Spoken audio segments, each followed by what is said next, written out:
So here we are, it's day 62 and we're shooting on the shoreline of Skull Island, which is our wet set in the back lot here.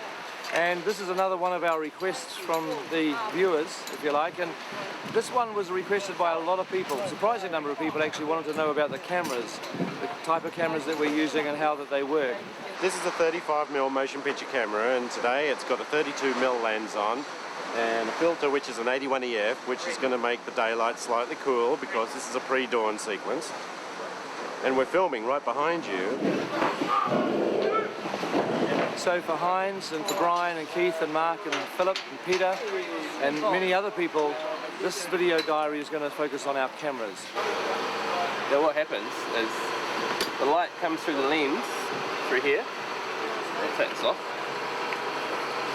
And what happens is it hits that mirror, and that mirror spins around like that 24 times a second, and when it hits the mirror the light travels up here into the eyepiece so the operator can see, and then when it only spins around half it exposes the film, and that's where we get our pictures. This is the first shot of the day. 164 Alpha take 1, A marker, guide track. Mark. B marker. Set!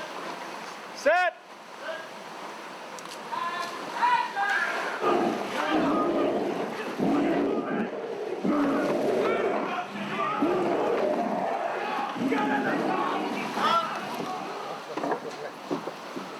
Camera reload. This is loading the camera, reading the camera.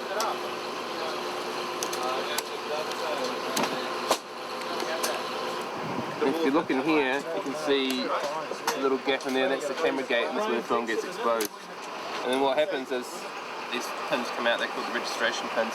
They hold the film steady and the film's been exposed, and then pull down the claws, come down again, and that happens 24 times a second.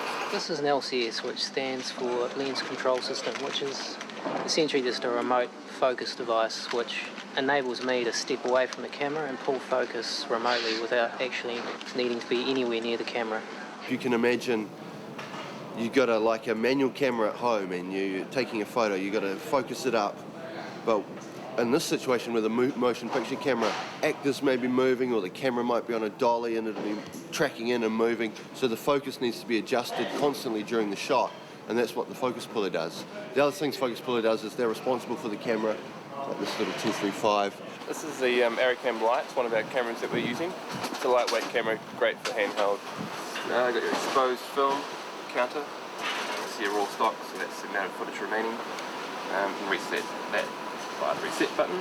Over here we have city tape, which isn't actually part of the camera, it's just an accessory.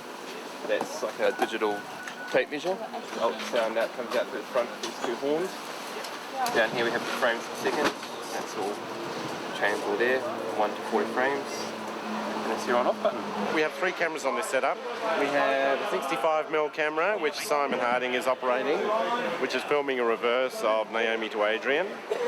We have Reese on a 40mm, filming a slightly wider shot of the same activity.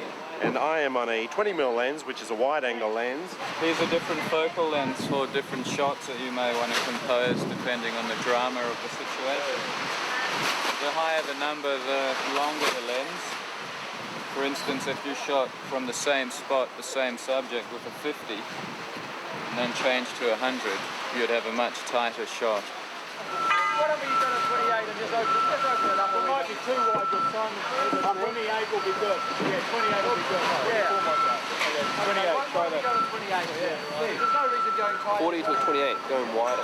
This is the T-stop, the aperture. T-stop's measured once the light's travelled through the lens, whereas in an f-stop and a stills camera, the light's measured before it comes through the lens. And this is the zoom. Oh yeah, it moves around there. Maybe this. Tight end there, 290, and out to 24. And this is your focus scale here. And that's it. Magazine refers to the film holder. These are 1,000-foot mags. The other ones are a bit smaller, and they're 400-foot mags. The reason we have 400 and 1,000 is because the Caps on. The 1,000-foot mags are very heavy, so 1,000-foot is production mode, 400 footers for handheld. One magazine, 400 feet of exposed.